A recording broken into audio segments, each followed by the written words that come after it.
Hi, this is Watercolor Your Love Life with Rory Ray, and today I'm going to talk a little bit about paper. So what is paper? Paper is what all the paint and the water and the brushwork goes on. It's watercolor paper. You can paint on board, you can paint on a lot of things too. It would create a whole different thing. But for now, for this workshop, basically we're just going to use real, regular watercolor paper. That's specifically meant. So what is watercolor paper? It's cotton. It is 100% rag. It is 100% cotton, acid-free. In other words, it's not from trees, it's material. It is actually fabric. So what happens to paper, to watercolor paper, is you can buy it in separate sheets if you want, in drawers when you go to an art store. You can do that. And you can buy them in blocks that come like 15, 20 sheets to a block. They glue them together on the outside, and they give you a way to get into them with a knife on the inside to take one sheet off of each other. Well, when you separate one out from a block, you take one paper. What happens is when you put water on some of it, it warps. It starts to buckle. You can see from some of my works different kinds of buckling. It buckles. So you have to prepare it somehow, theoretically. Many serious watercolors, and I've done this, take a piece of paper, soak it completely. I have a whole bathtub for it. And then you take a board of some kind. I use wooden board here sometimes. Sometimes I use foam core board, depending upon what I like to use. And you soak it, and then you kind of shake it out, and then you kind of let it sit on paper, and you not scotch tape it. You use an artist's tape that's like, I forgot the name of the tape, the simple tape that's used, masking tape. And you use that. It comes right off the paper later, and a lot of people actually staple it around the ends, and there's actually some mechanical things you can buy out there that clamp it. The idea is that the water stretches the paper, and then when it dries, it just dries evenly. Well, guess what? If you do all that and you still paint in separate spaces with a lot of water, it's still gonna warp. It still warps. It does. So I don't do that anymore. I don't bother with that anymore. Instead, I either use a block if I'm in the mood for it, and if I'm willing to take off a piece of paper and I tape it to here. You can see a lot of my taped work up around here where I tape it on. And the first thing I do is I take my big brushes. I take this lovely brush, and I can do it one of several ways. I can wet the whole darn thing, the whole paper. So now it's all wet, right? And instead of warping and buckling in specific places, the whole thing just kind of dries all at once. So it does it for you. So I don't have to put it in the bathtub, and I don't have to take it off the block. The reason I like the blocks is because it's faster. And if I don't like what I'm doing, I just take it off, that's it. And I have several blocks going at the same time. Sometimes I do them individually, you can see them. And as I get towards the end of the piece, I really like to take it off the block for sure, if it's not already off a block, and put it separately, and I like to contemplate it for a long time. So watering this whole thing completely with a brush, instead of soaking it while it is taped down, and then letting it dry would be fine. How about though, if you watered the whole thing and then you painted it while it was wet? Okay, so that is an approach to painting. We're gonna deal with that later. I just wanted you to have some idea what we're asking for from paper.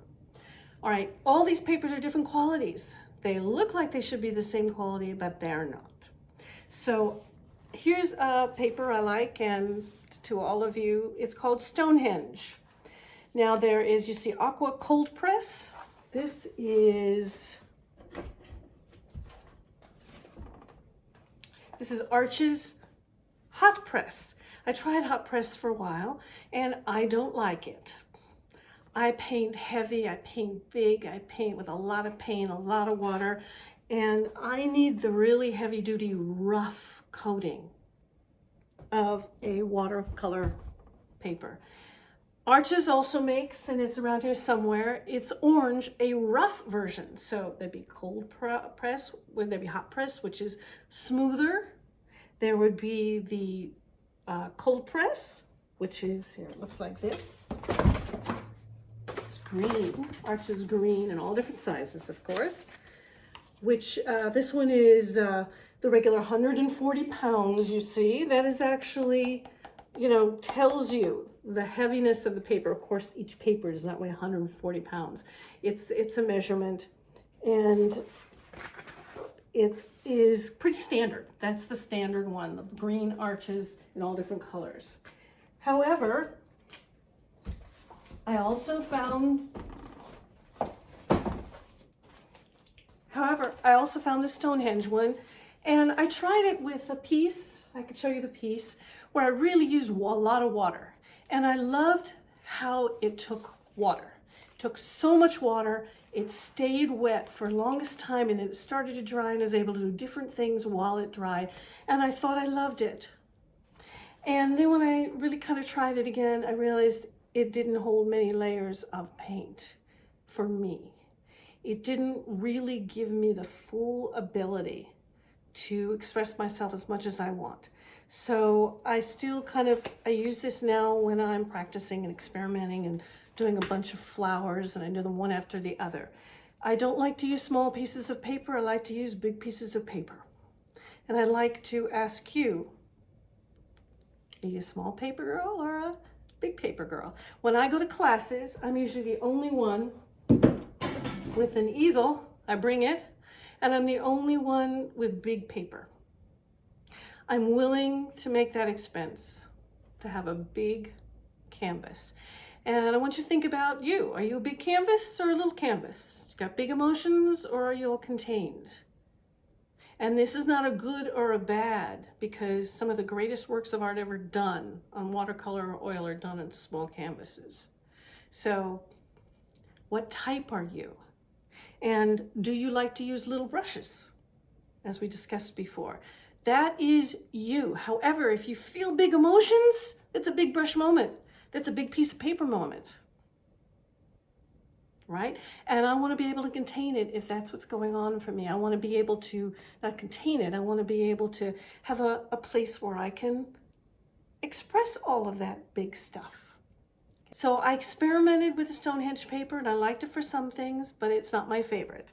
And I also experimented with the Arches Rough, the big orange one, and that didn't do much for me either, because the thickness of the bumps was too much. I couldn't get very detailed on portraiture, which is my thing. I'm completely obsessed with people's faces. So if you want to send me a great dramatic picture of you, go on ahead. Maybe I'll choose it to paint if you'd like. So I wasn't crazy about the rough. So my paper that I like to use, honest to goodness, is that Arches medium green. I have also tried hugely expensive ones. It's just too much trouble for me. I much prefer, whenever I'm in the mood, which is a great thing about watercolor, if I have 5 minutes and I want to express myself, I'm all set up. It takes me no time at all to take the top off my water. I bought a thing like that so that my cat doesn't get in there and drink it.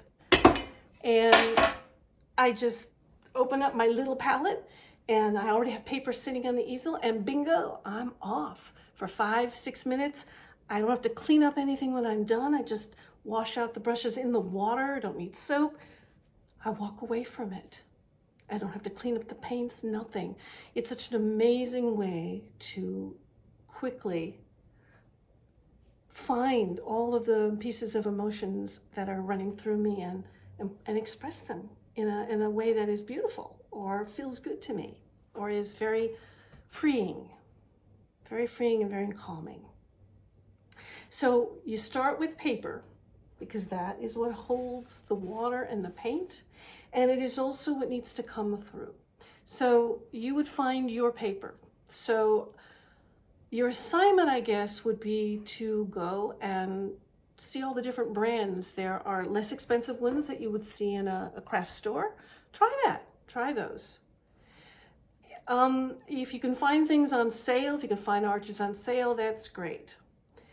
So you might be able to find something that works just fine for you and gives you a chance to practice. And maybe instead of getting the smallest one, you would get something a little bit bigger that would sit somewhere, and you can work just on a table. You don't need an easel. You can work on the kitchen counter. Just, put some paper down there. It's gonna be messy.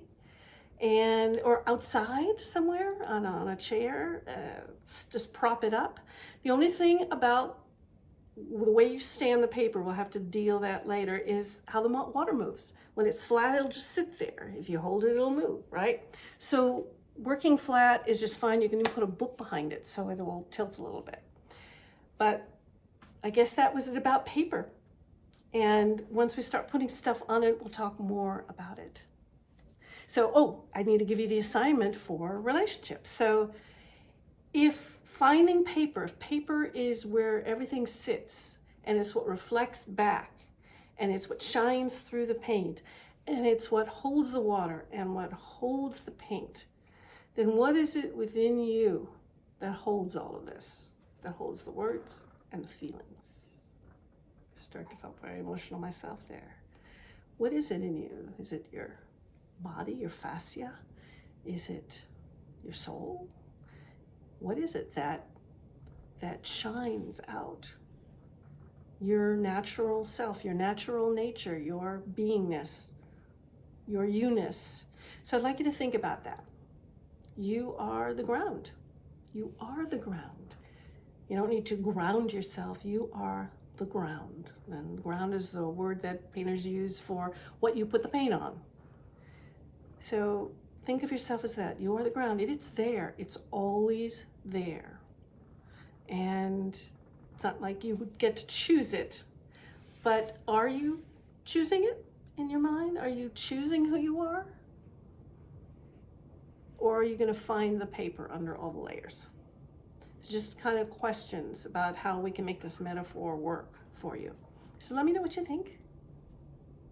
See you in the next one.